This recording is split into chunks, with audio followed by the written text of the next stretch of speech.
चलो, now we are starting with the director chapter. अभी जो चैप्टर है डायरेक्टर का, इसका टॉक अबाउट।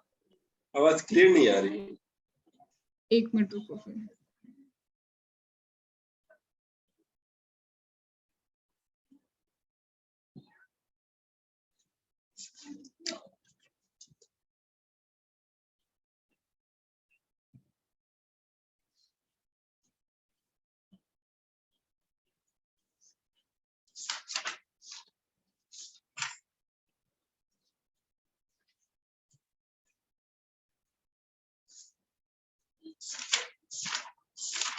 भी क्लियर है?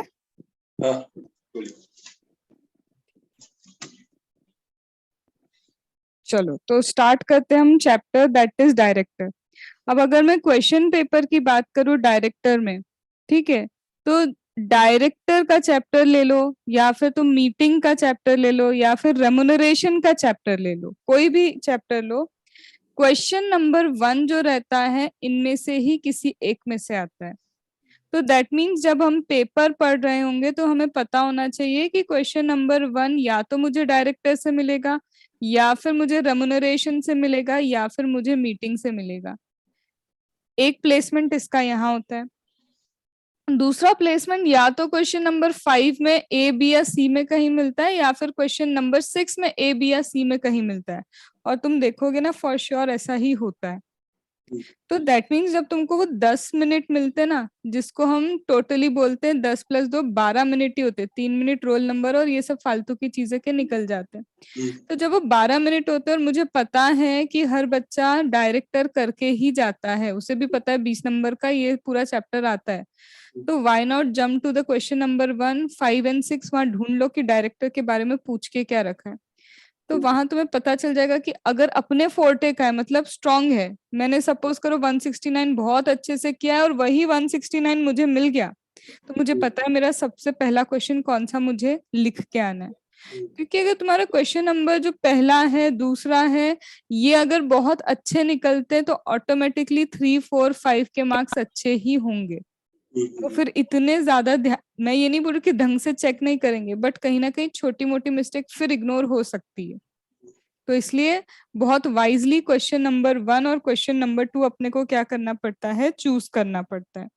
ठीक है, अब इसके बाद आता है हमारा क्या, डायरेक्टर में होता क्या भाई, डायरेक्टर है कौन, क्यों चाहिए कंपनी को। तो अब वो सारी चीजों की हम बातें स्टार्ट करते हैं।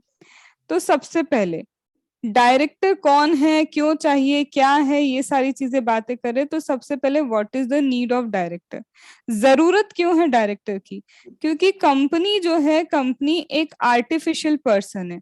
कंपनी क्या है, एक आर्टिफिशियल पर्सन है। तो इस आर्टिफिशियल पर्सन को चलाने के लिए कोई रिस्पॉन्सिबल चाहिए, किसी को अकाउंटेबल करना है, तो कोई रिस्पॉन्सिबल चाहिए, किसी को अकाउंटेबल करना है। तो इसका मतलब ये है कि यहाँ पे हमको किसकी जरूरत लगती है, किसी पर्सन की जरूरत लगेगी। तो इसलिए भी मुझे कंपनी में क्या चाहिए होता है, फॉर दैट रीजन कंपनी में क्या चाहिए, एक डायरेक्टर चाहिए। ठीक है, फिर company being an artificial person, उसका खुद का माइंड तो नहीं होता है, it can not act on itself. तो उसके लिए भी कोई पर्सन चाहिए जो उसके लिए काम कर पाए। तो भी हमें किसकी जरूरत होती है, डायरेक्टर की। तो इसको इतना ही जानने की जरूरत है, इससे ज्यादा डिटेल में जाने का कोई मतलब भी नहीं है। तो हाँ भैया, कंपनी को डायरेक्टर की जरूरत है। और यहाँ से चालू होती कहानी कि डायरेक्टर कैसा होना चाहिए। तो सबसे पहली चीज मैं बोलती हूँ कि डायरेक्टर होना चाहिए इंडिविजुअल। मैं थोड़ा लिंकेज वाइज जाऊंगी, डोंट एक्सपेक्ट कि सेक्शन वाइज चलेंगे। तो डायरेक्टर आपका क्या होना चाहिए, डायरेक्टर इंडिविजुअल होना चाहिए। और ये कहीं और नहीं दे के रखा है, ये दिया है आपको section number 149 subsection 1। Section number 149 subsection 1 बोलता है कि डायरेक्टर हमेशा एक इंडिविजुअल होना चाहिए।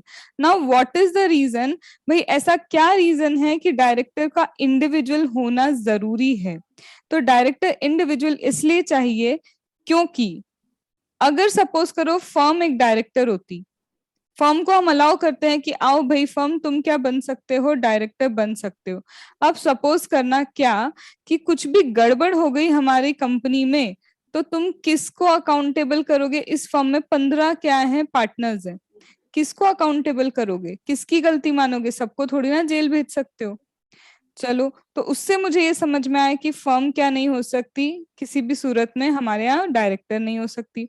फिर दूसरा, अगर हम एक दूसरी कंपनी को बोलते हैं तुम हमारे यहाँ क्या बन जाओ, डायरेक्टर बन जाओ, तो वही तो हो गया, कंपनी तो आर्टिफिशियल पर्सन है। एक आर्टिफिशियल पर्सन तो वैसे ही काम नहीं कर सकता, तो इसको तुम कैसे अकाउंटेबल करोगे? तो इसका मतलब हेंस प्रूफ हुआ कि कंपनी भी नहीं हो सकती। सिमिलरली एओपी ले लो, बीओआई ले लो, सब एक क्या ग्रुप है, करता क्या है, अगर एचयूएफ लो, ये सब ग्रुप वाले हैं, अकेले खड़ा कोई नहीं होता है।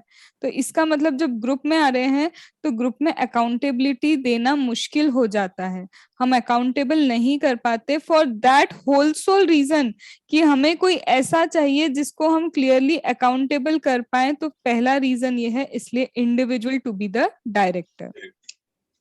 रीजन नंबर 2, इसी का रीजन नंबर 2, हमारी जो कंपनी है, कहा जाता है ये हमारी कंपनी है, कंपनी का जो डायरेक्टर होगा, he works as an agent of the company. Company का डायरेक्टर कंपनी के लिए एज एन एजेंट काम करता है।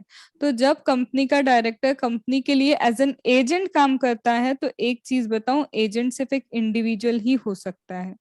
तो जब एजेंसी का रिलेशनशिप स्टैब्लिश करना है, तो उस एजेंसी के रिलेशनशिप को स्टैब्लिश करने के लिए जो आपका डायरेक्टर है वो एक इंडिविजुअल ही हो सकता है। तो ये 2 रीजन है जो बताते हैं क्यों एक डायरेक्टर इंडिविजुअल ही होना चाहिए। क्या ये दोनों समझ में आए? एक अकाउंटेबिलिटी रीजन हो गया, दूसरा रीजन क्या हो गया तुम्हारा कि एजेंसी रिलेशनशिप सिर्फ एक इंडिविजुअल ही स्टैब्लिश कर सकता है। फिर आते हैं हम कि अब सेक्शन नंबर 2, अब ध्यान से देखना, हाँ, what I am writing over here, section number 2 sub section 34, क्या यही होता है section number 2 sub section 34 director का? यही सेक्शन होता है, याद है? नहीं, याद नहीं है वैसे। फिर भी कुछ याद है, सेक्शन 2, 3 ऐसे कुछ तो होता था। ये वाले नहीं याद है, 149, 164, 167, 169 वो वाले याद है, ये वाले नहीं याद है। ठीक है, तो अब मैं तुम्हें बताती हूँ, नहीं ये ऐसा नहीं लिखा जाता है सेक्शन। जनरली स्टूडेंट्स क्या करते हैं, लिखते लिखते ये लिख के जरूर आ जाते हैं कि सेक्शन नंबर 2, और ऐसा लिख दिया डायरेक्टर का है, according to this section director ये होना चाहिए, ब्ला ब्ला ब्ला, जो भी है आगे लिख देंगे। वो पूरा की पूरा आंसर आपका रॉन्ग कर देंगे। द रीजन, इसका रीजन क्या है, जब आप ये लिख रहे हो इसका मतलब है सेक्शन नंबर 2 सब सेक्शन 34। इसका क्या मतलब निकला, सेक्शन नंबर 2 सब सेक्शन 34, इसका मतलब तो ये निकला। जबकि तुमको बेयर एक्ट में देके रखा है सेक्शन नंबर 2 क्लॉज 34। सेक्शन 2 का एक क्लोज है। यस, ये क्लॉज है यहाँ पे। तो अगर आप इसको इस तरह से लिख के आ रहे हो तो ऑब्वियसली आप गलत लिख रहे हो। तो सेक्शन नंबर 2 क्लॉज 34 नहीं हो ये नहीं लिखा जाता है क्लॉज, तो क्लॉज ही लिखना पड़ेगा। तो this is the right way of writing कि डायरेक्टर किस सेक्शन में दिया है। ठीक है, तो अब ये जो सेक्शन है, ये सेक्शन क्या बोलता है, अब मैं एक एक वर्ड लिखना चाहती हूँ इसका। डायरेक्टर मीन्स, डायरेक्टर का मतलब है director appointed, director means director appointed to the board. ठीक है, अब यहाँ पे एनालिसिस चालू करते हैं। Director means director appointed to the board, और मैंने पहले भी बताया था जहां मीन्स लिखा हो उसका मतलब क्या है, इंक्लूसिव नहीं, नहीं इंक्लूसिव, हाँ एक्सक्लूसिव डेफिनेशन है। इंक्लूसिव, हाँ, अगर वहां इंक्लूड आएगा तो सिमिलर नेचर की सारी चीजें इंक्लूड होगी, पर जहां मीन्स लिखा है, मीन्स का मतलब क्या है, स्पेसिफिकली यही इसका मतलब होता है और कोई मतलब नहीं है। तो पहला तो मैंने इंटरप्रिटेशन किसका बोला तुमको, ये वर्ड। ठीक है, मीन का मतलब है ये एक्सक्लूसिव डेफिनेशन होती है, इसके अलावा और कुछ नहीं आएगा। डायरेक्टर कौन होता है, तो अभी तो हमने समझा डायरेक्टर एक इंडिविजुअल होना चाहिए, सिर्फ यही समझा, अभी और इसमें जोड़ते हैं। किसने कहा डायरेक्टर रेसिडेंट होना चाहिए, डायरेक्टर नॉन रेसिडेंट भी हो सकता है। तो डायरेक्टर रेसिडेंट भी हो सकता है, डायरेक्टर तुम्हारा नॉन रेसिडेंट भी हो सकता है, तभी तो तुम बोलते हो एटलीस्ट एक रेसिडेंट डायरेक्टर तो अपॉइंट करना पड़ेगा हर एक कंपनी को। उससे मुझे समझ में आ रहा है कि रेसिडेंट के साथ नॉन रेसिडेंट डायरेक्टर भी अपॉइंट होता है।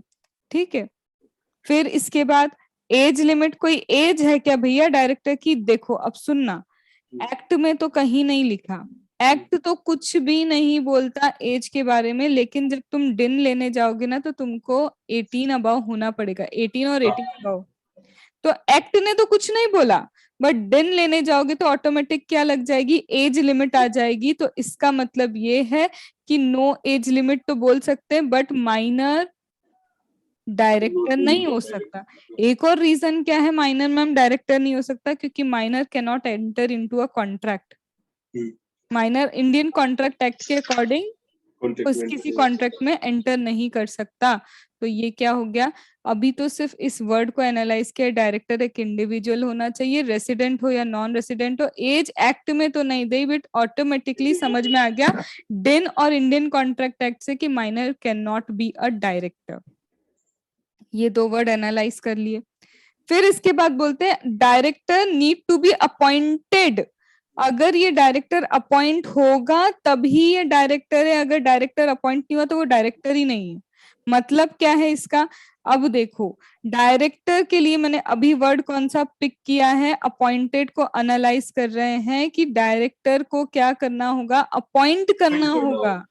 अगर अपॉइंट नहीं हुआ तो भैया वो डायरेक्टर नहीं है। सुमित मैं म्यूट कर रही हूँ, है ना, रिकॉर्ड चल रहा है इसलिए ना।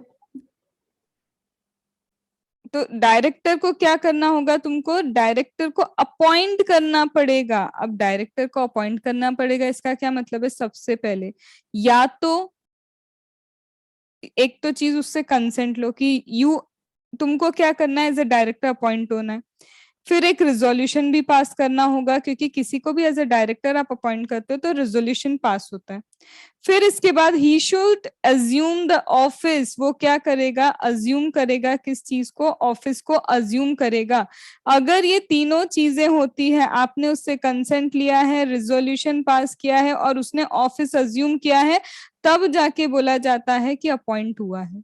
जरूरी नहीं है, पहले रिजोल्यूशन पास कर सकते हो, फिर ऑफिस अज्यूम करा सकते हो, फिर कंसेंट ले लो, या फिर पहले क्या कर लो, ऑफिस बोल दो कि ऑफिस तो तुमको अज्यूम करना ही पड़ेगा कि ऑफिस आना ही पड़ेगा, फिर एक रिजोल्यूशन पास करके फिर कंसेंट ले लो। मतलब इसकी जो क्रोनोलॉजी है ना, इसकी क्रोनोलॉजी चेंज हो सकती है, बट ये तीनों चीजें होनी ही चाहिए, तब जाके बोलोगे अपॉइंट हुआ है। तो एक इंडिविजुअल, ठीक है, इस इंडिविजुअल को आपको अपॉइंट करना पड़ेगा। अपॉइंटमेंट का मतलब कंसेंट होता है, अपॉइंटमेंट का मतलब रिजोल्यूशन होता है, अपॉइंटमेंट का मतलब ऑफिस अज्यूम करना होता है। अगर ये तीनों चीजें होती हैं और वो इंडिविजुअल है, तब जाके मैं बोल सकती हूँ कि ये मेरा क्या है, डायरेक्टर है। देन आई कैन से कि ये क्या है, मेरा डायरेक्टर। अगर मैम उसने सपोज क्या किया भाई, उसने उसने बोला कंसेंट नहीं है मेरी, तो ऑब्वियसली तुम उसको अपॉइंट कैसे कर सकते हो। या फिर मैम चलो कंसेंट थी रिजोल्यूशन पास नहीं हुआ तो भी अपॉइंट नहीं हो सकता। चलो कंसेंट भी है, रिजोल्यूशन भी पास हो गया, पर वो बोला है कि मैं ऑफिस अज्यूम नहीं करूंगा, तो भी तो वो डायरेक्टर नहीं बन सकता। मैम ऑफिस अज्यूम के बारे में आप थोड़ा बताओगे, तो ऑफिस अज्यूम तुम ध्यान करो, सेक्शन नंबर 166 है तुम्हारा डायरेक्टर में, सेक्शन नंबर कौन सा है, 166 है डायरेक्टर में, और 166 में लिखा है और director need to assume the office, उसकी ड्यूटी है। सेक्शन नंबर 166 किस चीज का है, ड्यूटी ऑफ डायरेक्टर, और ड्यूटी ऑफ डायरेक्टर में लिखा है कि उसको ऑफिस अज्यूम करना ही पड़ेगा। तो वो जब वो अपनी ड्यूटी ही पूरी करने के लिए तैयार नहीं है तो फिर डायरेक्टर क्यों बनेगा। तो क्या ये वर्ड समझ में आया, इसमें अपॉइंटेड का मतलब क्या है। ठीक है, तो देखो अभी तो क्या किया, सबसे पहले डायरेक्टर कौन है ये समझा, उसका मतलब क्या होता है कि ये एक्सक्लूसिव डेफिनेशन है, अगर अपॉइंट हुआ है तो ही डायरेक्टर है। इससे अब एक और इंटरप्रिटेशन क्या निकलता है, अगर वो तीनों चीजें हो गई तो आप अपॉइंट हो गए, लेकिन अगर मैम कोई भी एक चीज नहीं हुई मतलब आप अपॉइंट नहीं हुए हो, तो आप हमारे डायरेक्टर ही नहीं हो। इसका मतलब सपोज करो ये एक कंपनी है, ठीक है, ये क्या है, एक कंपनी है, इस कंपनी के जो लोग हैं ये सारे क्या हैं, इस कंपनी में रहने वाले लोग, ये किसके डायरेक्शन पे चलते हैं, ये एक और एक कंपनी है, इसके यहाँ पे एक कौन है, इस कंपनी का डायरेक्टर है, हमारी कंपनी का डायरेक्टर नहीं है, इस कंपनी का डायरेक्टर है, इसके हिसाब से चलते हैं हमारे कंपनी के लोग, तो इसके डायरेक्शन के हिसाब से चल रहे हैं, भले उसके डायरेक्शन के हिसाब से चले, but he is a shadow director. वो कौन है, शेडो डायरेक्टर है। शेडो डायरेक्टर मतलब अपॉइंट नहीं हुआ, बस उसके कहने पे काम हो रहा है। तो यहाँ पे companies act 2013, company act 2013 recognise नहीं करता है शेडो डायरेक्टर को, क्योंकि वो अपॉइंट नहीं हुआ है। अपॉइंट होता तो वो डायरेक्टर होता, वो अपॉइंट ही नहीं हुआ तो वो डायरेक्टर भी नहीं है। क्या ये डेफिनेशन का पूरा एनालिसिस समझ में आया? सेक्शन 2 बकायदा लिखेंगे क्लॉज 34। डायरेक्टर हमें समझ में आया कि डायरेक्टर एक इंडिविजुअल हो सकता है, डायरेक्टर रेसिडेंट हो सकता है, नॉन रेसिडेंट हो सकता है, एज कहीं नहीं दिया एक्ट में, लेकिन माइनर कॉन्ट्रैक्ट में एंटर नहीं करता और उसको दिन नहीं मिल पाएगा, तो समझ में आ गया कि एज लिमिट अप्लाइड है, इम्प्लाइड हो गया है कि वो आएगी उस पे। फिर उसके बाद यहाँ पे मीन्स पढ़ा था, और मीन्स का मतलब ये है, ये इंक्लूसिव नहीं एक्सक्लूसिव डेफिनेशन है। डायरेक्टर को अपॉइंट होना पड़ेगा, अगर वो अपॉइंट होता है तो ही वो डायरेक्टर है। यहाँ पे शेडो डायरेक्टर कुछ भी नहीं होता है, यहाँ पे डीम्ड डायरेक्टर कुछ भी नहीं होता है। ठीक है, अब ये कहाँ पे अपॉइंट होंगे, बोर्ड में अपॉइंट होंगे। ठीक है, ये हो गई तुम्हारी डायरेक्टर की डेफिनेशन, ये होता है डायरेक्टर। तो इसका मतलब क्वेश्चन में तुमको बोले कि the person has not been appointed, तो वहीं समझ जाना कि अगर वो अपॉइंट नहीं हुआ वो डायरेक्टर नहीं है। ठीक है, तो फिर वहां पे डायरेक्टर के प्रोविजंस एप्लीकेबल ही नहीं होंगे। अब आते हैं नेक्स्ट पे। फिर अपने को नेक्स्ट डेफिनेशन किसकी दी है, नेक्स्ट डेफिनेशन दी है section number 2। Again right clause, भूलना मत, ये भी क्लॉज है, क्लॉज 10, सेक्शन नंबर 2 क्लॉज 10। अब ये सेक्शन नंबर 2 क्लॉज 10 किस चीज का है, सेक्शन नंबर 2 क्लॉज 10 है तुम्हारा बोर्ड ऑफ डायरेक्टर का। सेक्शन नंबर 2 क्लॉज 10 किसका है, तुम्हारा बोर्ड ऑफ डायरेक्टर का है। तो अब सेक्शन नंबर 2 क्लॉज 10 क्या बोलता है, ये बोलता है बोर्ड ऑफ डायरेक्टर और board in relation to a company, board of director या फिर जिसको आप क्या बोल सकते हो, बोर्ड, किसी भी कंपनी में बोर्ड ऑफ डायरेक्टर या फिर बोर्ड का मतलब क्या है, तो वहां लिखता है इट मीन्स। अगेन फिर वर्ड क्या यूज हुआ है, मीन, और हमें पता है जहां पे भी मीन वर्ड यूज होता है उसका मतलब ये डेफिनेशन कौन सी है, एक्सक्लूसिव। तो बोलता है इट मीन्स कलेक्टिव बॉडी, इसका मतलब क्या है, ये क्या है, कलेक्टिव बॉडी है board of directors of the company की। नाउ आई एम कंसर्न्ड, अब मैं किस चीज के लिए कंसर्न्ड हूं, कि मुझे कलेक्टिव समझना पड़ेगा, कलेक्टिव क्या होता है। एनी आंसर सुमित, कलेक्टिव मतलब? Consisting of individuals. नहीं, कलेक्टिव का ये मतलब नहीं है यहाँ पे, यहाँ तो बॉडी आता है, फिर वो body of board of director. Okay, collective का मतलब एक साथ हो गया ना, एक साथ मिलकर सबका डिसीजन। यस यस, तो कलेक्टिव का यहाँ पे मतलब क्या है, कलेक्टिव का यहाँ पे ये मतलब है कि ये लोग जो भी डिसीजन लेंगे, ये लोग क्या करेंगे, जो भी डिसीजन लेंगे वो म्यूचुअली होगा। अब सपोज करो म्यूचुअली है तो ये बोर्ड है, पर मैम इनके तो डिस्प्यूट चल रहे हैं आपस में, अगर ये डिस्प्यूट कर रहे तो इसका मतलब ये कलेक्टिवली नहीं है, और कलेक्टिवली नहीं है, डिस्प्यूट चल रहे, तब अराइज होता है तुम्हारा कॉन्सेप्ट ऑफ मिसमैनेजमेंट। ऑपरेशन होता है शेयर होल्डर्स के ऊपर, पर जब मिसमैनेजमेंट होता है तो मिसमैनेजमेंट तब होता है जब ये कुछ खुद ही क्या नहीं कर रहे, कलेक्टिवली काम नहीं कर रहे। कलेक्टिवली काम नहीं कर रहे मतलब म्यूचुअली नहीं चल रहे हैं, और म्यूचुअली नहीं चल रहे इसका मतलब क्या है, यहाँ अब चालू होता है मिसमैनेजमेंट। क्या ये बात समझ में आई? तो ये दो डेफिनेशन खत्म हुई अभी अपनी, क्लॉज नंबर तुम्हारा 34 और क्लॉज नंबर 10 की डायरेक्टर की डेफिनेशन एज वेल एज तुम्हारे बोर्ड ऑफ डायरेक्टर की डेफिनेशन। ये तो एमसीक्यू वगैरह में आ सकता है, वैसे तो नहीं आएगा मेरे हिसाब से ना। नहीं, पर ये बेस बनाना है। बेस बनाना है। हाँ, एमसीक्यू में भी बहुत मुश्किल है, ये जरूर पूछ सकते हैं। ये तीनों चीजें होती है तब अपॉइंटमेंट होता है, एक भी गायब हो गई तो अपॉइंटमेंट नहीं होगा वो। पर ये जो चीज है अभी मैं बताती हूँ यहाँ पे, एजेंट बताया था ना मैंने तुमको हाँ कि डायरेक्टर क्या होता है एज एन एजेंट, इसके ऊपर ऐसे। जरूर उन्होंने क्वेश्चन पूछा था। अब भाई अगर एजेंट की तरह वर्क कर रहा है तो कंपनी के लिए एक्सपेंस भी करेगा ये। तो बोलते हैं कि अगर एक डायरेक्टर ने कंपनी के लिए एक्सपेंस किया, एक्सपेंस क्या था, ब्राइब दी ताकि कंपनी को वो कॉन्ट्रैक्ट मिल जाए, ब्राइब दे रहे हैं ताकि क्या हो जाए, कंपनी को वो कॉन्ट्रैक्ट मिल जाए, तो क्या ये एक्सपेंस का रीइंबर्समेंट मिलेगा? तो ये एक्सपेंस का रीइंबर्समेंट नहीं मिल सकता, क्योंकि एजेंट को भी लीगल चीजों का ही क्या मिलता है, रीइंबर्समेंट मिलता है। तो अब कॉन्सेप्ट देखो क्या था, सिर्फ इतना सा कि एजेंट की तरह वर्क करता है, तो कहीं ना कहीं उससे लिंक चीजें भी उन्होंने पूछ ली। ठीक है, तो वी कांट इवन एक्सपेक्ट कि वो इसमें से भी कोई केस स्टडी बना ले, तो कोई बहुत बड़ी बात नहीं उनके लिए। ठीक है, चलो अब ये हो गया तुम्हारा डायरेक्टर। अब देखो भाई, डायरेक्टर जो होता है, डायरेक्टर दो तरह के होते हैं। डायरेक्टर होते हैं कितने टाइप के, दो तरह के। अब एक होता है तुम्हारा एग्जीक्यूटिव डायरेक्टर, तो एक होता है तुम्हारा नॉन एग्जीक्यूटिव डायरेक्टर। दो तरह के जीवन में तुमको डायरेक्टर मिलेंगे, एक एग्जीक्यूटिव मिलेगा, एक नॉन एग्जीक्यूटिव मिलेगा। अब ये एग्जीक्यूटिव डायरेक्टर कौन होता है? एग्जीक्यूटिव डायरेक्टर वो होता है जो डे टू डे एम्प्लॉयमेंट में एंगेज्ड हो, हमारे यहाँ ही काम करता है, डे टू डे एक्टिविटी में एंगेज्ड है। और वही हमारा नॉन एग्जीक्यूटिव डायरेक्टर कौन होता है?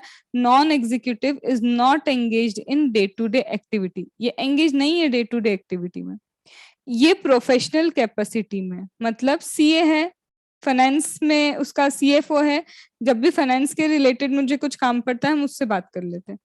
तो वो डायरेक्टर रोजमर्रा के काम के लिए नहीं आ रहा, पर उसकी फील्ड से रिलेटेड जो काम है सिर्फ उसी के लिए एंगेज होता है हमारे यहाँ। तो एक होता है एग्जीक्यूटिव डायरेक्टर, एक होता है तुम्हारा नॉन एग्जीक्यूटिव डायरेक्टर। क्या मैं ये बोलूं, एग्जीक्यूटिव डायरेक्टर का मतलब employment plus director, day to day employment वाला डायरेक्टर, और नॉन एग्जीक्यूटिव के लिए बोलूं सिर्फ डायरेक्टर। तो क्या मैं ये बोल सकती हूँ कि एक नॉन एग्जीक्यूटिव डायरेक्टर पे, एक नॉन एग्जीक्यूटिव डायरेक्टर पे जितने प्रोविजंस एप्लीकेबल होते हैं वो यहाँ भी एप्लीकेबल होते हैं, क्योंकि ये भी डायरेक्टर है। अगर मैं ऐसा बोलूं कि इस पे 164 एप्लीकेबल होता है, तो इस पे भी तो 164 एप्लीकेबल होता है। पर जो सेक्शन, सुनना ध्यान से, जो सेक्शन ओवरऑल इस पे एप्लीकेबल होते हैं, वो अगर मैं बोलूं कि वो सेक्शंस इस पे भी एप्लीकेबल होंगे, तो मुझे यहाँ क्या करना पड़ेगा ना। इसका मतलब क्या मैं ये बोल सकती हूँ कि जो इसके सेक्शंस है वो इस पे जरूर अप्लाई होंगे क्योंकि ये भी डायरेक्टर है, पर जो ओवरऑल ओवरऑल इसके सेक्शंस है वो यहाँ अप्लाई नहीं हो सकते। मतलब नॉन एग्जीक्यूटिव डायरेक्टर के सारे प्रोविजंस एग्जीक्यूटिव पे लगेंगे, बट एग्जीक्यूटिव डायरेक्टर के सारे प्रोविजंस नॉन एग्जीक्यूटिव पे नहीं लग सकते, क्योंकि उसमें टर्म ऑफ एम्प्लॉयमेंट आता है, तो एम्प्लॉयमेंट वाली चीज उस पर लग ही नहीं सकती है। यहाँ तक आई बात समझ में? अब ये इम्पोर्टेंट है कि डायरेक्टर एग्जीक्यूटिव कौन होता है, नॉन एग्जीक्यूटिव कौन होता है, क्योंकि आगे जाके अब जब मैं तुमको 164 कराऊंगी तो एक क्लियर लिंकेज तुम्हारा जाएगा किससे, एग्जीक्यूटिव डायरेक्टर के क्वालिफिकेशन डिस्क्वालिफिकेशन से। ठीक है, तुमने जब ये पहले पढ़ा होगा तो लिंकेज की थी। हाँ 164 वगैरह से तो की थी, 167 से। बाद में मैनेज एलिमिनेशन मैंने पूरा किया नहीं था, थोड़ा किया था तो लिंकेज करवाई थी। वो ऐसे पढ़ाते ही नहीं, मुनीष भंडारी से पूरा लिंकेज करवा के पढ़ाते। हाँ मतलब लिंकेज हुई थी ना, हाँ लिंकेज हुई थी। फिर ठीक है, नहीं तो फिर मेरे को ये स्पीड नहीं हो पाती, ऐसा नहीं है। होगा तो मैं बोल दूंगा, अगर मेरे को नहीं समझ में आया तो। नहीं ठीक है, चलो। हाँ तो अभी अपन कहाँ पे थे, ये हो गया तुम्हारा executive as well as non executive director. अब यहाँ पे अब स्टार्ट करते हैं कि यहाँ पे देखो भैया, हमने बोला था डायरेक्टर इंडिविजुअल होना चाहिए, ये बात समझ में आई। हमने बोला था डायरेक्टर को ऑफिस अज्यूम करना पड़ेगा, ये भी समझ में आई। पर यहाँ पे एक चीज है, क्या डायरेक्टर क्या डायरेक्टर डेलीगेट कर सकता है अपनी पावर? तो हमने कहा बिल्कुल, डायरेक्टर डेलीगेट कर सकता है अपनी power, delegation of power is allowed. पर यही जो अपना डायरेक्टर है, he can not assign the office, वो अपना ऑफिस क्या नहीं कर सकता, असाइन नहीं कर सकता। Delegation of power done, but office assign करना नहीं हो पाएगा। लेकिन मैं ये पूछना चाहती हूँ, ये कहाँ लिखा है कि ये ऑफिस असाइन नहीं कर सकता? ये लिख के रखा है तुम्हारे सेक्शन नंबर 166 में। 166 बोलता है कि ये ऑफिस असाइन नहीं कर सकता। अब यहाँ पे बोलते हैं, वर्ड लिखा है he can not assign his office, वो अपना ऑफिस असाइन नहीं कर सकता, ये 166 में लिखा है। अब मेरा क्वेश्चन ये है कि सपोज करो ये कौन है, ये हमारा डायरेक्टर है, ठीक है, ये हमारा डायरेक्टर है, इसने अपनी एक विल बनाई। डायरेक्टर है, डायरेक्टर ने क्या किया, अपनी विल बनाई।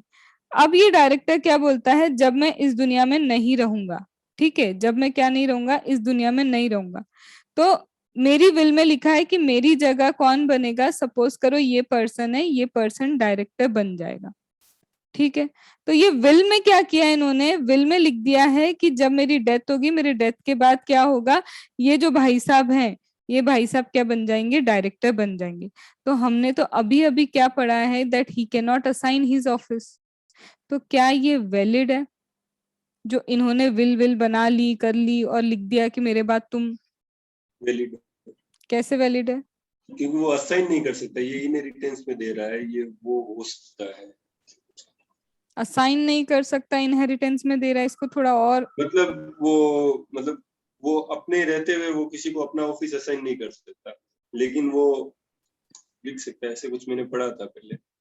इसको मैं ऐसा बोलूं अगर, कि इस पे फोकस करते हैं, इस वर्ड पे, पूरा तो आंसर ये वर्ड है कि वो अपना ऑफिस, ये भाई साहब जब तक थे ये अपना ऑफिस असाइन नहीं कर सकते थे, क्योंकि जब तक ये भाई साहब जिंदा थे तब तक उनका ऑफिस था।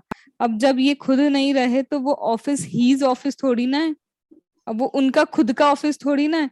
तो जब वो ऑफिस उनका खुद का है ही नहीं, ये ऑफिस ही नहीं रहा इनका, तब तो असाइन हो सकता है ना। तो आंसर ये है, इनहेरिटेंसेस नहीं है, मेन चीज ये वर्ड है, क्योंकि इसका ऑफिस था जब ये था तो इसका ऑफिस था, अब जब ये भाई साहब ही नहीं रहे तो इनका ऑफिस कैसे रहेगा वो? तो यहाँ पे क्या है, वैलिड है, क्योंकि ये इनका ऑफिस ही नहीं था। बट ये तो ठीक है, वैलिड है, लेकिन डायरेक्टर उसकी जगह दूसरा डायरेक्टर तो ऑटोमेटिक तो नहीं बन सकता ना, उसको तो अपॉइंटमेंट से ऑटोमेटिक थोड़ी ना बनता है, ऑटोमेटिक तो कॉन्सेप्ट ही नहीं है ना, अभी तो पढ़ा था पर अपॉइंटमेंट होना चाहिए तो फिर तीन। ऑफिस असाइन का क्या मतलब हुआ यहाँ पे? कि मैं अगर चले जाऊं तो मेरी जगह पे तुम बन जाना। अब सपोज करो इसने कंसेंट भी दी होगी कि ठीक है तुम नहीं रहोगे तो मैं बन जाऊंगा, इस चीज का जब ये अपॉइंट होगा तब रिजोल्यूशन पास होगा। ये सिर्फ ये पूछा है कि क्या ये असाइन कर सकता है, ये नहीं पूछा वो कि वो अपॉइंट हो ही जाएगा क्या।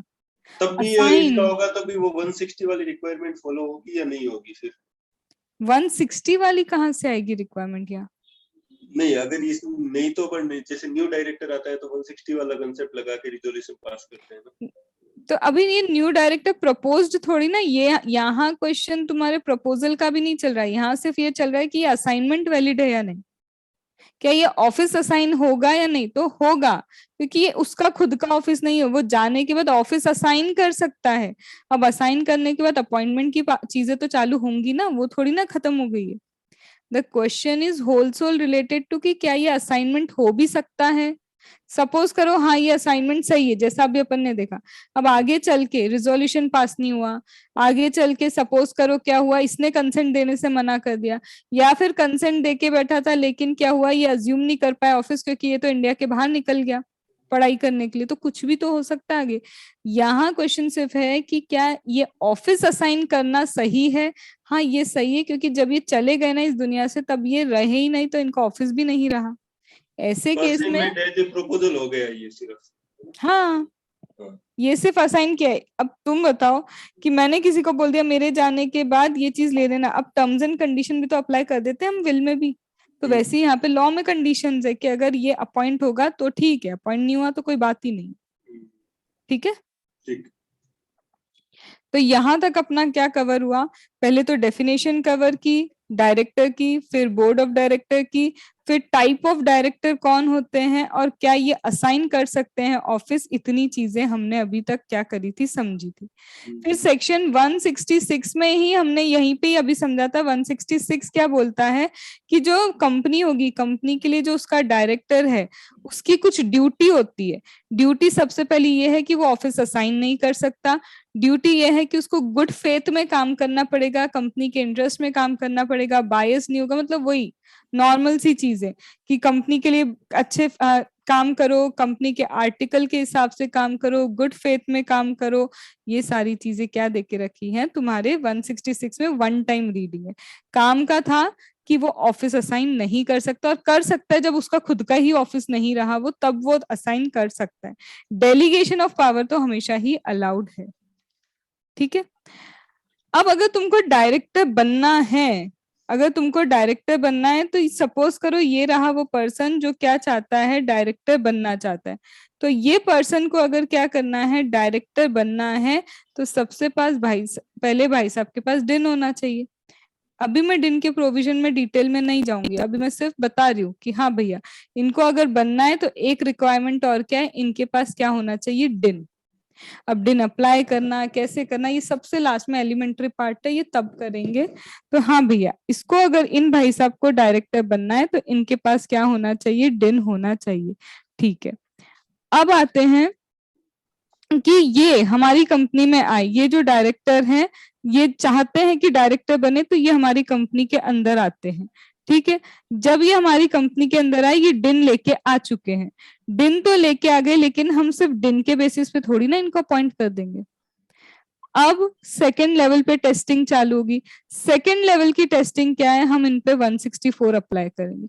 मैम 164 मतलब डिस्क्वालिफिकेशन चेक कर ले भाई साहब की कोई डिस्क्वालिफिकेशन तो नहीं है।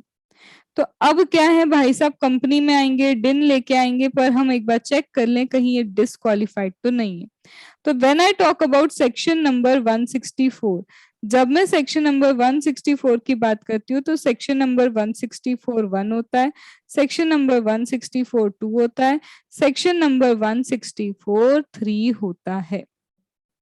अब लिंक तुम खुद ही सोचो ना, एक इंडिविजुअल हो सकता था, अब उसके पास डिन चाहिए, डिन है, मान लिया कि सारी प्रोसेस के बाद उसके पास डिन है, तो अब उसको एकदम से अपॉइंट नहीं करते, अब पहले उसकी चेकिंग तो कर ले कि इस लायक हो तुम कि हमारी कंपनी में आ भी सकते हो।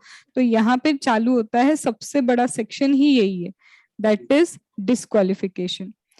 अब यहाँ पे मैं सबसे पहले डायरेक्टली मूव करती हूँ कौन से सेक्शन पे, डायरेक्टली मूव कर रही हूँ मैं यहाँ पे सबसेक्शन 3 पे। ये कुछ नहीं है, ये प्राइवेट कंपनी, एक प्राइवेट कंपनी चाहे तो इन दोनों के अलावा, इनमें जो भी डिस्क्वालिफिकेशन दी उसके अलावा एड ऑन कर सकती है, अगर उसको जो जो और एड ऑन डिस्क्वालिफिकेशन करना है कर लो। एज लिमिट लगानी है लगा लो, क्वालिफिकेशन का कुछ बोलना है कि ये क्वालिफिकेशन होगी तो ही हमारे यहाँ डायरेक्टर बन सकते हो, मतलब एसेट्रा एसेट्रा जो तुमको एड ऑन करना है वो करते रहो। तो सबसे सिंपल 164(3) कि एक प्राइवेट कंपनी और एड ऑन कर सकती है। ठीक है, एक प्राइवेट कंपनी क्या कर सकती है, और एड ऑन कर सकती है। अब आते हैं 164(2) और 164(1) पे। इससे सबसे ज्यादा क्वेश्चन आते हैं 164(2) पे, और 164 अलग अलग जगह अप्लाई होता है, इसके इंडिविजुअली क्वेश्चन नहीं आते, बट ये क्या होता है अलग अलग जगह पे अप्लाई होता है। तो आते हम किस पे, 164 सबसेक्शन 1 पे। सबसे पहले बोलता है कि एक पर्सन जो क्या बनना चाहता है, डायरेक्टर बनना चाहता है। तो ये रहा हमारा वो पर्सन जो क्या बनना चाहता है, डायरेक्टर बनना चाहता है। तो इसकी चेकिंग स्टार्ट होगी, और सबसे पहले हम चेक करेंगे कहीं ये अनसाउंड माइंड तो नहीं है। भाई दिमाग से ही अगर कोई इंसान पैदल निकला तो वो क्या कंपनी को संभालेगा, क्योंकि कंपनी के लिए तुम तो एजेंट हो, तुम्हारा ही तो दिमाग चाहिए था, और तुम्हारा ही दिमाग सही नहीं है तो तुमको रखेंगे क्यों। तो सबसे पहले ही शुड नॉट बी, या फिर कोई पर्सन ऐसा बोलो कि डिक्लेयर कर दिया गया है, डिक्लेयर है कि वो क्या है, अनसाउंड माइंड वाला है। अब मैम ये डिक्लेयर कौन करेगा अनसाउंड माइंड, उसके पापा ने डिक्लेयर किया तो पागल है, नहीं चलेगा, मम्मी ने किया नहीं चलेगा, भाई बहन अरे नहीं चलेगा, डिक्लेयर करेगा कॉम्पिटेंट कोर्ट। कोर्ट डिक्लेयर करेगा कि ये भाई साहब क्या है, अनसाउंड माइंड है, मेडिकली क्या होना चाहिए, अनसाउंड होना चाहिए इसको, तब जाके ये अनसाउंड होता है। तो क्या होना चाहिए इसको मैं लिखूं, ये होता है मेडिकली अनसाउंड, तब जाके ये अनसाउंड है, मेडिकली अनसाउंड है, तभी तो कोर्ट डिक्लेयर करेगा। फिर मैम आगे जाके ऐसा हो गया कि 2-3 साल बाद दिमाग सही हो गया इसका और डिक्लेयर कर दिया गया he is of sound mind, तो जब आपने इसको साउंड माइंड डिक्लेयर कर दिया तो ऑटोमेटिकली क्वालिफिकेशन वापस आ जाएगा। तो जब तक आप अनसाउंड हो तो आप तो क्या हो, डिस्क्वालिफाइड हो, जैसे ही आप अनसाउंड नहीं रहे आप क्या हो जाते हो, क्वालिफाई हो जाते हो। डन। फिर दूसरा, अ person who is undischarged insolvent, अब ध्यान से सुनना, अ पर्सन, एक पर्सन जो क्या है, अनडिस्चार्ज्ड इंसॉल्वेंट। अब यहाँ पे मेरे को रुकना पड़ेगा, क्यों रुकना पड़ेगा, मेरे को एक करना है बाइफर्केशन। किस चीज का बाइफर्केशन भैया, पर्सन ऑफ अनसाउंड माइंड बोल रहे हो, person who is undischarged insolvent बोल रहे हो, मतलब अभी क्या है, ये एक स्टेज है, ये अभी इंसॉल्वेंट है, अब यहाँ पे इंसॉल्वेंट नहीं है, मतलब डिस्चार्ज हो गए, सॉल्वेंट हो गए। अब जब ये इंसॉल्वेंट थे तब ये आए क्या बनने, एग्जीक्यूटिव डायरेक्टर, और तभी ये आए क्या बनने, नॉन एग्जीक्यूटिव डायरेक्टर। एनईडी मतलब नॉन एग्जीक्यूटिव डायरेक्टर। अभी हमने देखा था 2 तरह के डायरेक्टर होते हैं, है ना। तो अब जब ये आए तो क्या बनने आए भैया, एक तरफ तो ये एग्जीक्यूटिव डायरेक्टर बनने आए, एक तरफ नॉन एग्जीक्यूटिव डायरेक्टर बनने आए। तो मैंने कहा अभी आप क्या हो, तो बोला अभी तो मैं इंसॉल्वेंट हूँ। तो मैंने कहा कि चाहे आप एग्जीक्यूटिव बनने आए हो चाहे आप नॉन एग्जीक्यूटिव बनने आए हो, इंसॉल्वेंट तो डायरेक्टर ही नहीं बन सकता। अच्छा, ऐसा कहाँ लिखा है कि आप दोनों पे प्रोविजन अप्लाई करोगे, जो प्रोविजन एक डायरेक्टर पे अप्लाई होते हैं वो ऑटोमेटिकली नॉन एग्जीक्यूटिव पे भी अप्लाई होते हैं, क्योंकि executive director plus in employment होता है, तो ऑटोमेटिकली डायरेक्टर इसमें भी कवर हो रहा है। तो यहाँ पे बोलते तुम कहीं भी नहीं बन सकते क्योंकि तुम इंसॉल्वेंट हो, ना यहाँ ना यहाँ पे, दोनों ही केस में नहीं। अब ये भाई साहब क्या हो गए, सॉल्वेंट हो गए, इंसॉल्वेंट नहीं है मतलब डिस्चार्ज हो गए, इसको मैं ऐसा लिख देती हूँ सॉल्वेंट है वो। तो सॉल्वेंट है, अब ये आया एग्जीक्यूटिव डायरेक्टर बनने और ये आया वापस से नॉन एग्जीक्यूटिव डायरेक्टर बनने। तो मैंने कहा देखो, सेक्शन नंबर 164 में तो लिखा है कि डायरेक्टर नहीं बन सकते अगर तुम अनडिस्चार्ज्ड क्या हो, इंसॉल्वेंट। अब तुम सॉल्वेंट हो गए हो तो तुम डायरेक्टर बन सकते हो, ऐसा खुद क्या बोलता है सेक्शन नंबर 164। 164 बोलता है कि तुम डायरेक्टर बन सकते हो। तो मैंने यहाँ पे तो टिक कर दिया, अभी के लिए मैंने यहाँ पे भी टिक कर दिया। सुनना भी, मेरे को सेक्शन नंबर 164 बोलता है जैसे ही सॉल्वेंट हो गए तुम डायरेक्टर बन सकते हो। तो अगर सॉल्वेंट हुए हम डायरेक्टर बन सकते, तो फिर तो मैम 2 तरह के डायरेक्टर पढ़ाए अपने, एक एग्जीक्यूटिव है नॉन एग्जीक्यूटिव, क्या दोनों बन पाएंगे। तो मैंने कहा हाँ 164 के अकॉर्डिंग तो लग ही रहा था, लेकिन फिर जैसे ही तुम जाओगे कौन से सेक्शन पे, सेक्शन 196 सबसेक्शन 3, 196 सबसेक्शन 3 पे जैसे ही जाओगे वो डिस्क्वालिफिकेशन किसकी देता है, एग्जीक्यूटिव डायरेक्टर की।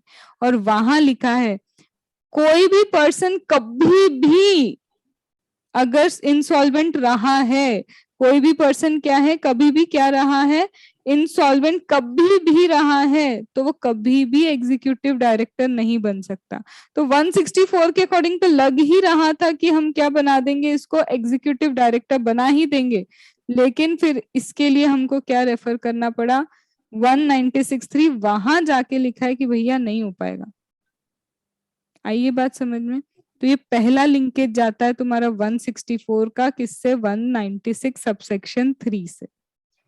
ठीक है, बढ़ू आगे। फिर इसके बाद आता है क्या, सेकंड बोलता है, अभी इंसॉल्वेंट का ही डिस्कशन करते अपन। एक और जगह यहाँ नीचे लिखा है, a person who has applied to be adjudicated as insolvent, person इसने अप्लाई किया है कि वो क्या होगा, इंसॉल्वेंट बनना चाहता है। लग रहा है उसको भैया उसके एसेट्स इतनी है नहीं, लाइबिलिटी ज्यादा है, कुछ हो नहीं पाएगा, तो इससे अच्छा मुझे तो इंसॉल्वेंट कर दो तुम, इससे अच्छा क्या कर दो, मुझे इंसॉल्वेंट कर दो। तो बोलता है कि यहाँ पे पर्सन ने अप्लाई किया है कि उसको इंसॉल्वेंट बनना है। मुझे एक वर्ड यहाँ पे नोटिस करना पड़ेगा, यहाँ बोलता है उसने अप्लाई किया है कि उसको इंसॉल्वेंट होना है, एंड वाली कंडीशन है, एक और कंडीशन है, एंड हीज, बड़ा क्यों लिखा है हीज एप्लीकेशन पेंडिंग, उन भाई साहब की खुद की एप्लीकेशन पेंडिंग होनी चाहिए। इसका मतलब क्या मैम, मैम आईबीसी अगर हम पढ़ते हैं ना, तो हमने आईबीसी में सीखा है कि इंसॉल्वेंसी के लिए कॉर्पोरेट डेटर खुद भी जा सकता है, कॉर्पोरेट क्रेडिटर भी जा सकते हैं, फाइनेंशियल क्रेडिटर भी जा सकते हैं, या ऑपरेशनल लिखना ज्यादा सही है, ऑपरेशनल क्रेडिटर जा सकता है, फाइनेंशियल क्रेडिटर जा सकता है, खुद कॉर्पोरेट डेटर भी जा सकता है। तो यहाँ बोल रहे हैं इस केस में, यहाँ क्या बोल रहा है, इस केस में जहां पे कॉर्पोरेट डेटर खुद गया है, ये खुद गया है, और जब ये खुद गया है और इनकी खुद की एप्लीकेशन अभी पेंडिंग चल रही है, एनसीएलटी ने बोला रुको देख के बताते हैं, तो आप खुद जानते हो कि आप क्या हो, इंसॉल्वेंट हो, आप क्या जानते हो, खुद जानते हो कि आप इंसॉल्वेंट हो। तो इस केस में वो बोलता है कि अगर आप अपनी एप्लीकेशन पेंडिंग है तो आप क्या नहीं बन सकते, आप डायरेक्टर नहीं बन सकते, अभी लिंकेज नहीं देते, आप क्या नहीं बन सकते, आप डायरेक्टर नहीं बन सकते। इतनी बात पहले समझ में आई। अब दूसरा, यहाँ पे एप्लीकेशन मैम पेंडिंग चल रही है, हाँ यहाँ पे एप्लीकेशन अभी पेंडिंग चल रही है, तो अभी आप डायरेक्टर नहीं बन सकते, तो चाहे आप एग्जीक्यूटिव डायरेक्टर बोलो या फिर नॉन एग्जीक्यूटिव डायरेक्टर बोलो, आप नहीं बन सकते। क्यों मैम ऐसा, क्योंकि एक डायरेक्टर पे जो प्रोविजंस एप्लीकेबल होते हैं ऑटोमेटिकली वो एग्जीक्यूटिव डायरेक्टर पे भी तो अप्लाई होते हैं, तो अभी तो आप कुछ भी नहीं बन सकते। ठीक है, अब ध्यान देना, थोड़ा सा आईबीसी की तरफ जा रहे अपन, ठीक है। ये था मेरा कौन, वही डायरेक्टर जिसने खुद ने क्या किया था, अप्लाई किया था कि भाई मुझे क्या बना दो, इंसॉल्वेंट बना दो। अब इनकी एप्लीकेशन चल रही थी पेंडिंग, ठीक है, एप्लीकेशन क्या चल रही थी, पेंडिंग चल रही थी। अब सपोज करो ये क्या चल रही है, पेंडिंग वगैरह, अब इसका डिसीजन आ गया, या तो इनको क्या बोल देंगे तुम सॉल्वेंट हो, या तो इनको क्या बोल देंगे तुम इंसॉल्वेंट हो, कोई एक ही चीज होगी ना, या तो सॉल्वेंट या तो इंसॉल्वेंट। अगर इसको बोल दिया तुम सॉल्वेंट हो, तो चाहे तुम एग्जीक्यूटिव डायरेक्टर हो चाहे तुम नॉन एग्जीक्यूटिव डायरेक्टर हो, अब तुम सॉल्वेंट हो, तुम बन सकते हो क्योंकि तुम कभी इंसॉल्वेंट डिक्लेयर ही नहीं हुए थे, क्योंकि अभी तक तो तुम इंसॉल्वेंट क्या नहीं हुए थे, डिक्लेयर ही नहीं हुए थे, तो अभी तो सिर्फ पेंडिंग चल रही थी प्रोसीडिंग्स। लेकिन जैसे ही तुम सॉल्वेंट डिक्लेयर हो गए, इंसॉल्वेंट डिक्लेयर हो गए, तो अब तुम डायरेक्टर ही नहीं बन सकते, चाहे एग्जीक्यूटिव हो या नॉन एग्जीक्यूटिव। पर जीवन में आगे जाके जब वापस सॉल्वेंट होगे, वापस सॉल्वेंट होने की बात कर रही हूं मैं, तब तुम नॉन एग्जीक्यूटिव तो बन पाओगे पर एग्जीक्यूटिव कभी नहीं बन सकते। यहाँ तक बात समझ में आई। अब यहाँ पे जाने वाला कौन था, यहाँ पे जब गया था ना वो ये था खुद, पर अब मैं बोल रही हूँ ये भाई साहब खुद नहीं गए, ये भाई साहब क्या है, खुद नहीं गए, इनके फाइनेंशियल क्रेडिटर्स गए या फिर ऑपरेशनल क्रेडिटर पहुंचे, ये नहीं जा रहे हैं, इनके फाइनेंशियल क्रेडिटर या ऑपरेशनल क्रेडिटर कहाँ पे जा रहे हैं, फाइनेंशियल या ऑपरेशनल क्रेडिटर जा रहे हैं, अब इनकी एप्लीकेशन पेंडिंग है, ध्यान से सुनना, ये गए हैं और इनकी क्या चल रही है, एप्लीकेशन पेंडिंग चल रही है। तो अगर मैं सेक्शन नंबर 164 को देखूंगी, अगर मैं किसको देखती हूँ, सेक्शन नंबर 164, तो उसमें तो क्लियरली लिखा है इन भाई साहब की खुद की एप्लीकेशन पेंडिंग होनी चाहिए।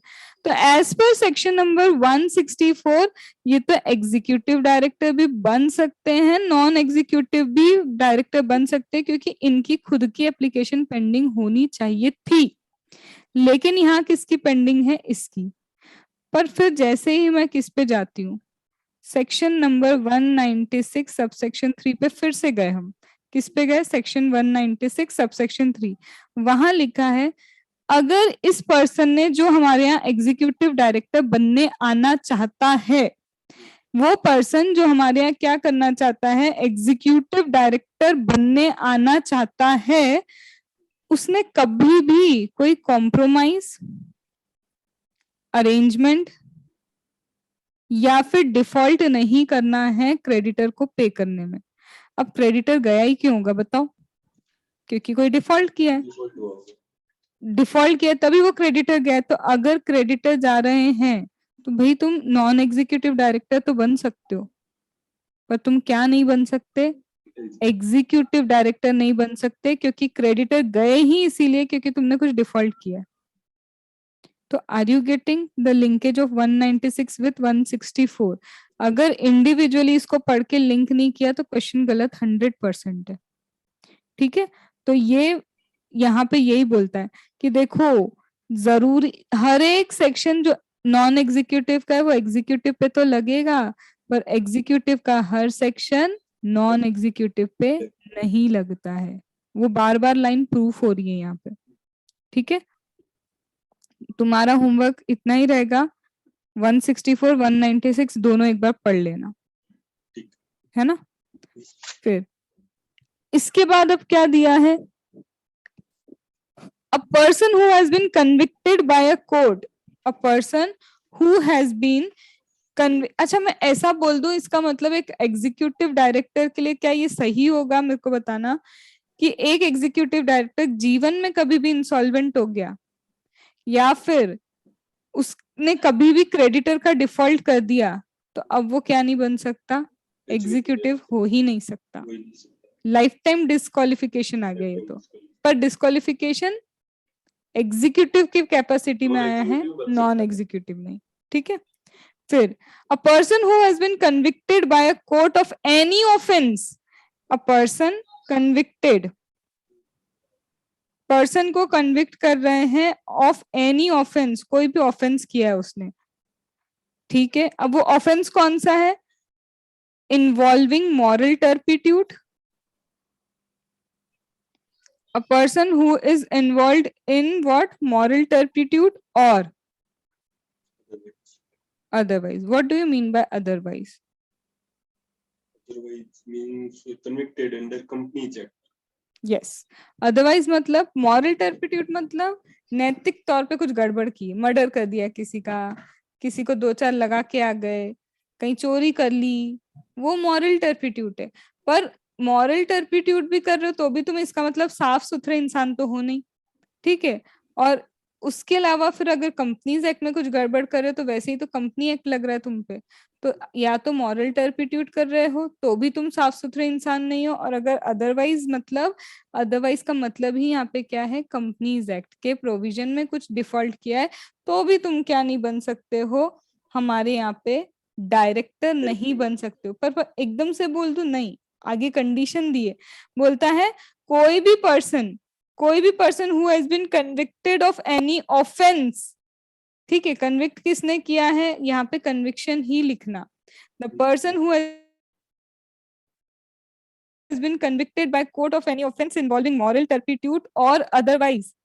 इतना ही नहीं, अब एंड कंडीशन, एंड उसको जो जेल हो रही है वो कितनी हो रही है, 6 months और मोर। इन भाई साहब को जो इम्प्रिजनमेंट हो रही है वो इम्प्रिजनमेंट कितनी हो रही है, 6 months और मोर। अगर 6 साल या उससे 6 महीने या उससे ज्यादा की जेल होती है तो अगले 5 साल तक, जब ये इम्प्रिजनमेंट खत्म होगी, जब ये इम्प्रिजनमेंट क्या होगी, खत्म होगी, तो खत्म होने के बाद 5 साल और कूलिंग पीरियड एंजॉय करो। हम देख तो ले 5 साल में सुधरे भी हो कि नहीं। ठीक है, तो 5 साल तक तुम क्या करो, कूलिंग पीरियड एंजॉय करो, फिर जाके हम क्या करेंगे, बोलेंगे कि तुम क्वालिफाइड हो, फिर जाके हम क्या बोलेंगे कि तुम क्या हो, क्वालिफाइड हो। क्या यहाँ तक बात समझ में आई? लेकिन अब इसका भी हमको क्या देखना पड़ेगा, लिंकेज देखना पड़ेगा। अब इसका लिंकेज बताओ मेरे को, कौन से 2 सेक्शन से जाता है, 2 सेक्शन के साथ इसका लिंक है। ये कन्विक्टेड वाला ये 167 में आ जाएगा शायद।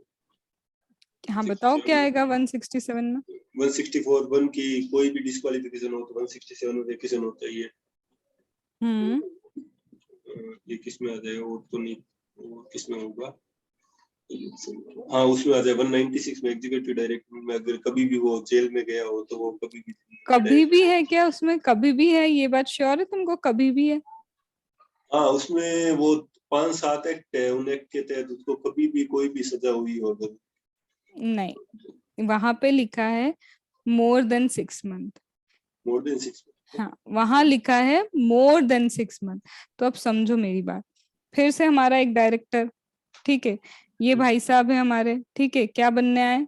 हमारे डायरेक्टर बनने आए, ठीक है। अब इन्होंने कोई मॉरल टर्पिट्यूड या कोई अदरवाइज वाला कोई भी एक्ट किया है, हम मान के चल रहे हैं, ठीक है। तो अब बोलते हैं एक रास्ता इधर जा रहा है, एक रास्ता इधर जाएगा, एक रास्ता इधर जाएगा। इसका मतलब क्या है? इनको जेल हुई एग्जैक्ट कितने की? लेस देन 6 मंथ की लिखती हूँ अभी। इनको क्या जेल हुई?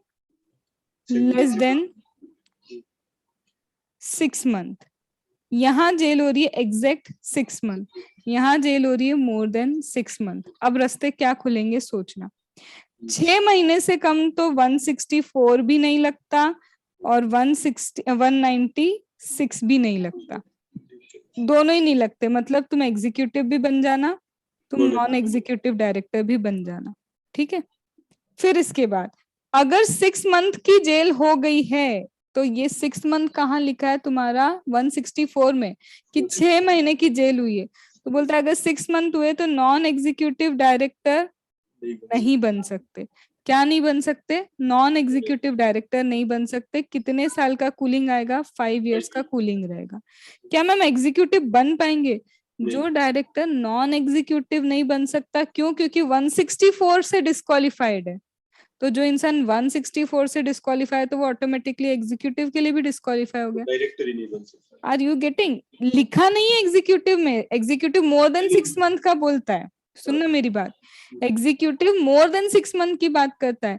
लेकिन जब नॉन एग्जीक्यूटिव नहीं बन पा रहा 164 के कारण, तो ऑटोमेटिकली 196 सबसेक्शन 3 जब तुम करते हो, तो 193 सबसेक्शन 3 में बोलता है कि जो डायरेक्टर के लिए डिस्क्वालिफाइड है, तो वो ऑटोमेटिकली डिस्क्वालीफाई किसके लिए हो जाता है?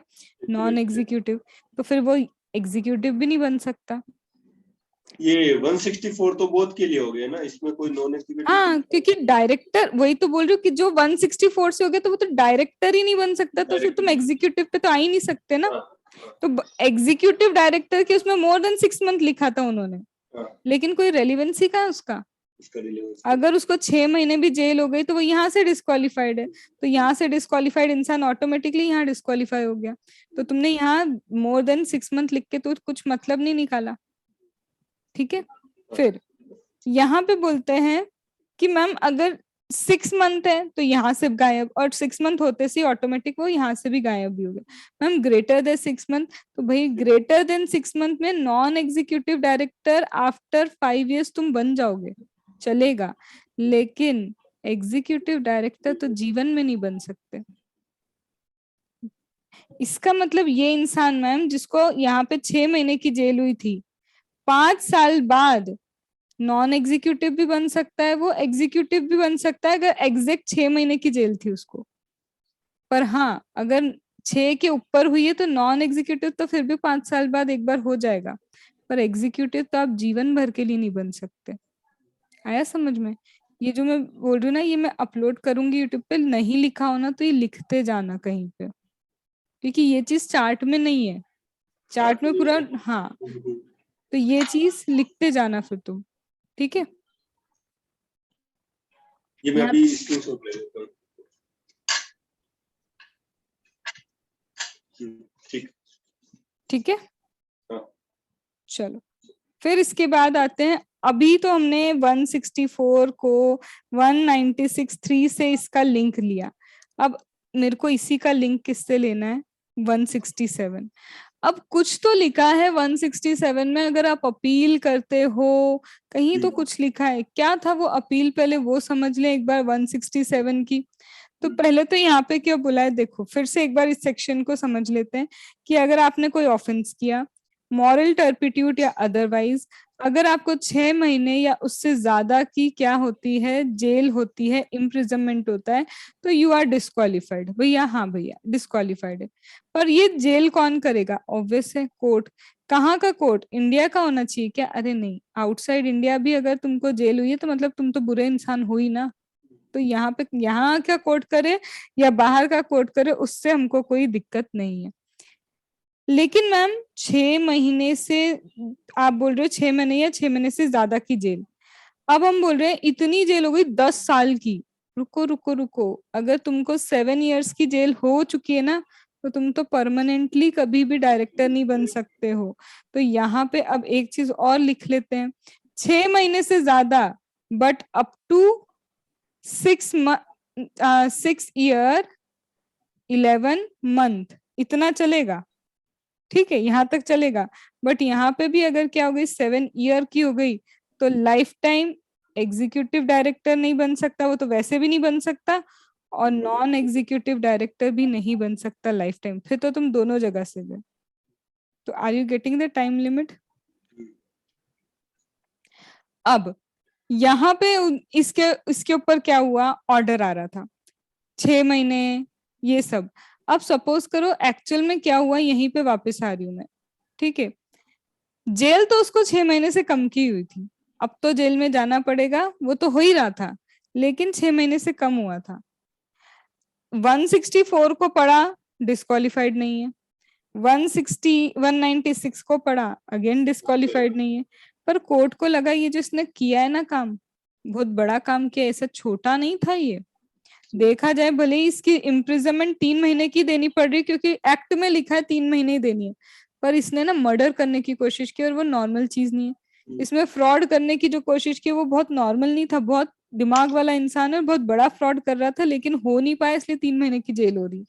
तो अगर ये यहाँ पे इस क्लॉज में कवर नहीं हो पाया, कौन से, इस क्लॉज में जहाँ जेल इतनी इतनी दे के रखी है, तो बोलते हैं कि दूसरा आगे क्लॉज दिया है कि अगर कोर्ट क्या बोल देता है, कोर्ट ऑर्डर देता है कि तुम क्या नहीं बन सकते हो, you are disqualified from being appointed to be the director, you are disqualified by court to be the appointed as director and order in force. अभी चल रहा है वो ऑर्डर, ये लिखना पड़ेगा, ये वर्ड लिखने पड़ेंगे, एंड ऑर्डर इन फोर्स। और अगर ऑर्डर इन फोर्स है तो भले ही भाई तुम्हारे अच्छा लग रहा था तुम्हें अचानक से, लेकिन अब अच्छा लगना बंद हो जाएगा, क्योंकि तुम अब डिस्क्वालिफाइड हो। तो कम पे भी डिस्क्वालीफाई हो सकता है, 6 पे भी हो सकता है, मोर देन 6 पे और 7 पे। तुम समझ रहे हो कि कितनी सारी टाइम लिमिट है। लेस देन है, और लेस देन के साथ कोर्ट का ऑर्डर है तो भी डिस्क्वालीफाई, 6 महीने है तो भी डिस्क्वालीफाई, मोर देन 6 मंथ है तो भी डिस्क्वालीफाई, मोर देन 6 मंथ के बाद अगर इक्वल टू 7 ईयर है तो भी डिस्क्वालीफाई। मैम अबाउ 7 ईयर है तो भी तो डिस्क्वालीफाई, जब तुम 7 पे पूरी तरह से डिस्क्वालीफाई, तो अबाउ 7 पे तो वैसे भी डिस्क्वालीफाई हो। आया समझ में? तो ये इतनी सारी टाइम लिमिट है। अब डिस्क्वालीफाई हो, लेकिन वैकेंसी की बात कर लें यहीं पे। डिस्क्वालीफाई मतलब तुम्हारा ऑफिस वेकेंट हो गया, डिस्क्वालिफाइड हो इसका मतलब क्या है, तुम्हारा ऑफिस वेकेंट हो गया। लेकिन यहाँ पे फिर वैकेंसी में एक पॉइंट लिखा है, वो बोलते हैं कि चलो भाई तुमको बोला कि तुम डिस्क्वालिफाइड हो ड्यू टू एनी रीजन। अब तुम्हारे पास एक ऑप्शन पता है क्या रहेगा, तुम क्या करोगे, अपील। तुम्हारे पास ऑप्शन किस चीज का है कि तुम क्या करने जाओगे, अपील। तो अगर तुम फर्स्ट 30 डेज के अंदर क्या करते हो, अपील कर लेते हो। अगर तुम क्या करते हो, फर्स्ट 30 डेज में क्या करते हो, अपील, तो उस अपील का पहले डिसीजन आने लेते। अब उस अपील का डिसीजन आया, या तो तुम्हारे फेवर में जाएगा या तो तुम्हारे फेवर में नहीं जाएगा। तुम्हारे फेवर में गया तो बात ही खत्म, तुम क्वालिफाइड। ठीक है, तुम्हारे फेवर में गया मतलब जेल नहीं हो गया और तुम क्वालिफाइड हो। पर तुम्हारे फेवर में नहीं गया, हो सकता है अभी तुम फिर क्या करो, अगले 7 दिन के अंदर फिर एक अपील कर दो, तुम फिर वो 7 दिन रुकेंगे, तुम फिर अपील करोगे, फिर अपील का क्या आएगा, ऑर्डर आएगा। अब ये ऑर्डर जो भी आएगा, अगर तुम्हारे फेवर में गया तो ठीक, पर अगर तुम्हारे फेवर में नहीं गया तो इस ऑर्डर के बाद हम क्या कर देंगे, बोलेंगे अब वेकेशन कर दो ऑफिस का। तो vacation of the office is not immediate, वो इमीडिएटली नहीं होता है। हो जाता बट हाँ, डिस्क्वालिफिकेशन है, पर अगर तुम अपील करते हो, चाहे तुम लेस देन वाले में अपील करो, चाहे तुम यहाँ पे अपील करो, अगर तुम अपील करने जा रहे हो तो क्या होगा, फर्स्ट 30 डेज के अंदर जाओगे, जो डिसीजन आएगा उसके बाद 7 दिन रुका जाएगा, फिर तुम जाओगे, फिर जो डिसीजन आएगा उसके बाद क्या होगा, ऑर्डर किया जाएगा। है। अब इस पे भी अब मेरी बात सुनो, फिर से वही हमारी कहानी, ये रहे हमारे कौन, डायरेक्टर। ठीक है, अब इन डायरेक्टर को सबसे पहले क्या हुआ, 5 महीने की जेल हुई। 5 महीने की जब इन डायरेक्टर को जेल हुई तो इनका मुंह कैसा हो गया, उदास तो होना ही था। ठीक है, उदास है, कहाँ जाएंगे, अपील करने।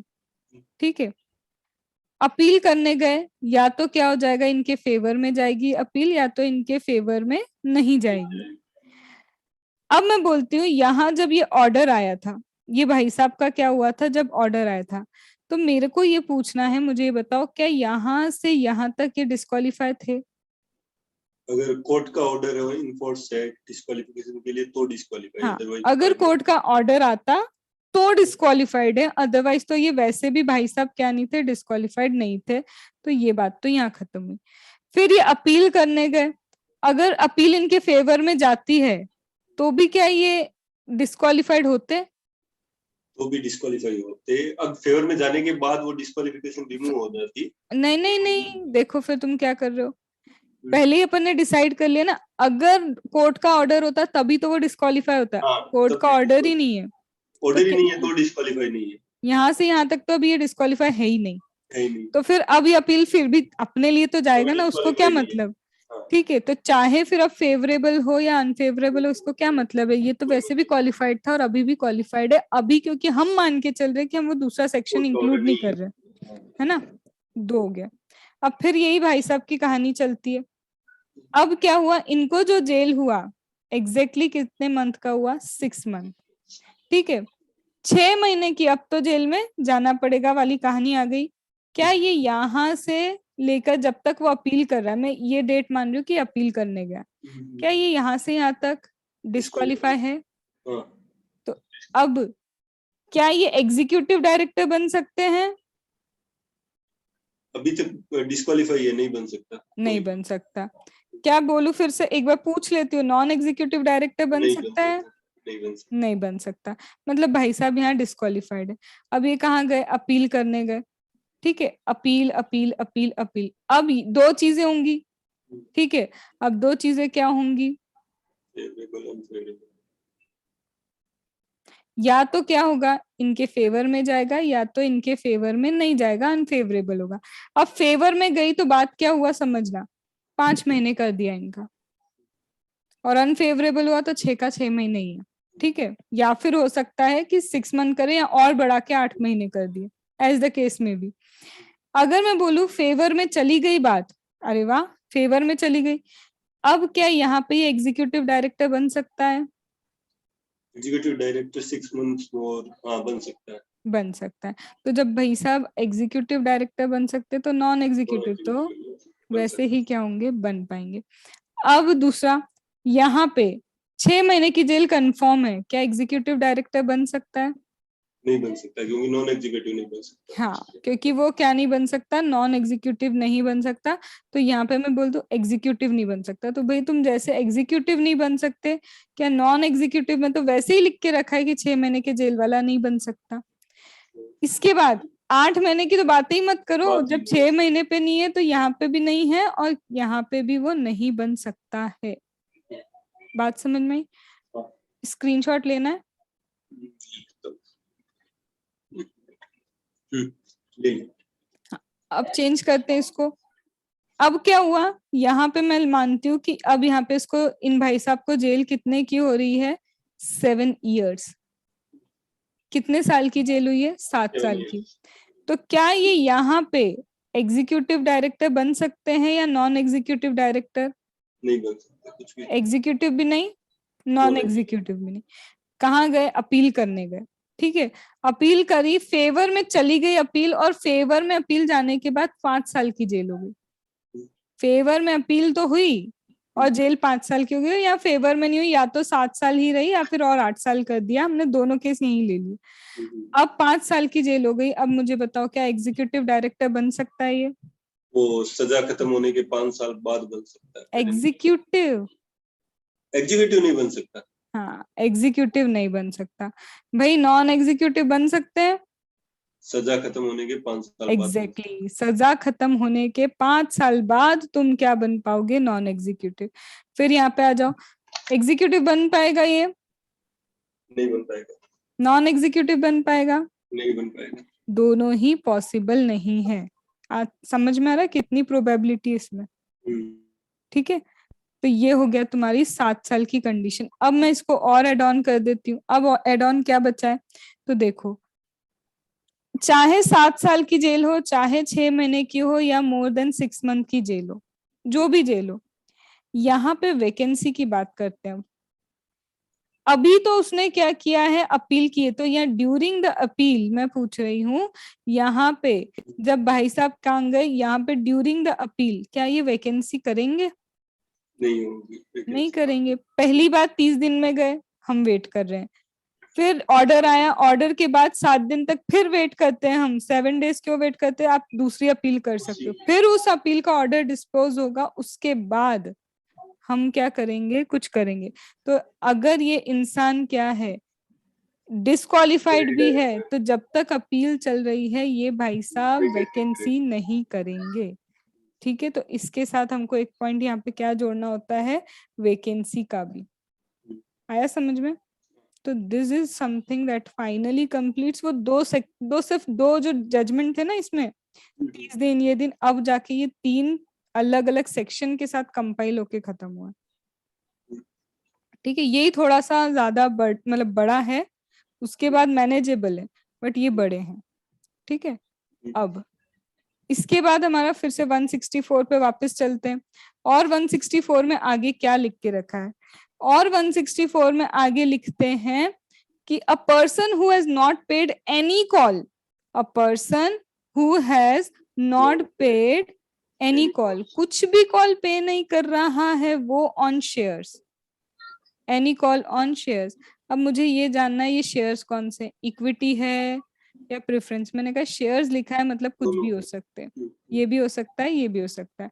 अगर एनी शेयर्स पे इसने कॉल पे नहीं किया, कितने महीने से कॉल पे नहीं किया, 6 मंथ इलेप्स्ड, ड्यू डेट जो भी हमने मान के रखी थी ना कि ये ड्यू डेट है, तो इस ड्यू डेट से ऑलरेडी क्या हो चुका है, 6 मंथ इलेप्स्ड हो चुके हैं, अब तक तुमने पैसा नहीं दिया, तो भाई यहाँ पे तुम डिस्क्वालिफाइड हो। अब मेरा क्वेश्चन ये है, माना कि ये जो भाई साहब है ये डिस्क्वालिफाइड है क्योंकि इन्होंने यहाँ पे एनी कॉल, कोई कॉल ही पे नहीं किया, एक एनी का मतलब सारे नहीं होता है, कोई एक भी पे नहीं किया तो डिस्क्वालिफिकेशन है।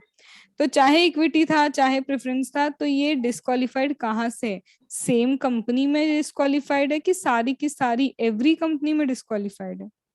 सेम कंपनी में डिस्क्वालीफाइड। एग्जैक्टली, जिस कंपनी में पे नहीं कर रहे हो उस कंपनी में डिस्क्वालिफाइड हो, या एवरी कंपनी नहीं है। इसका मतलब ए लिमिटेड में पे नहीं किया तो आप ए लिमिटेड में नहीं आओगे, बी लिमिटेड में आप डायरेक्टर बन सकते हो, दिस इज एन एक्सेप्शन।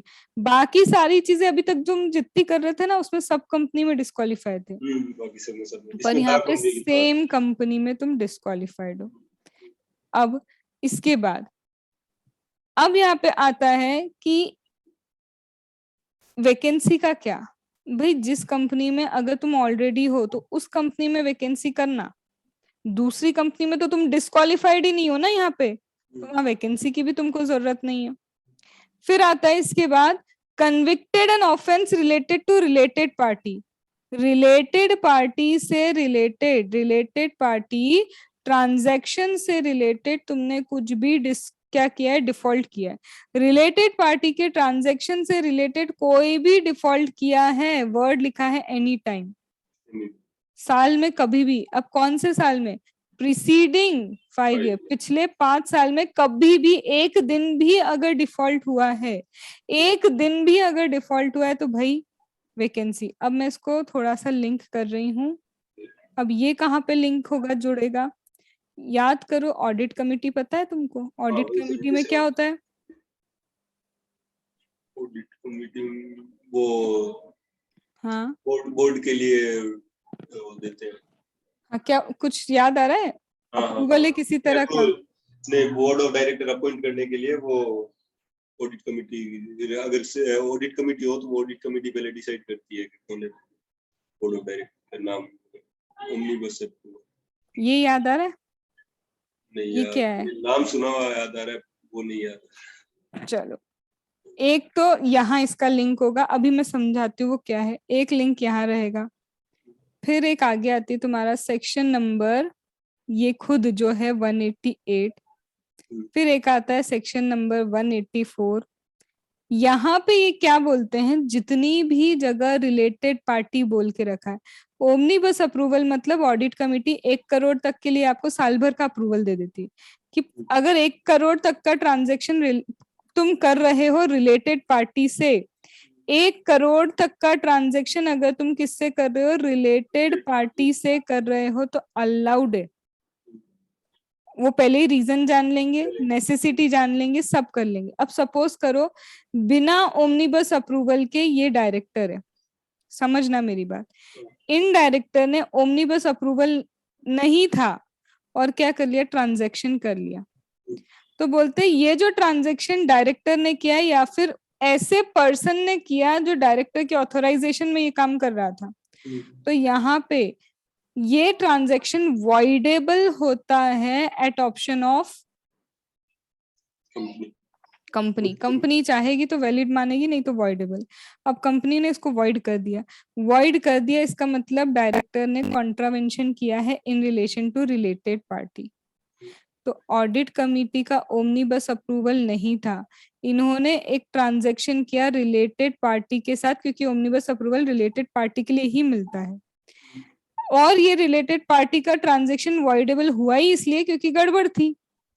तो यहाँ हो गया ना, फिर से तुमने क्या किया, रिलेटेड पार्टी ट्रांजैक्शन में कुछ ना कुछ गड़बड़ करके रखी है, तो ऑटोमेटिकली तुम डिस्क्वालिफाइड हो।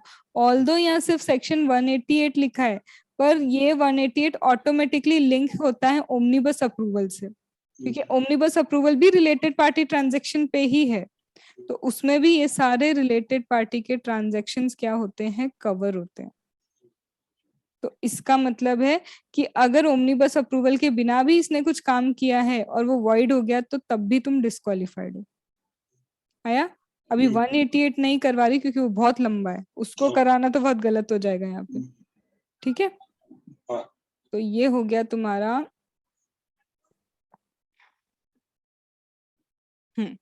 ये हो गया तुम्हारा 188 वाला।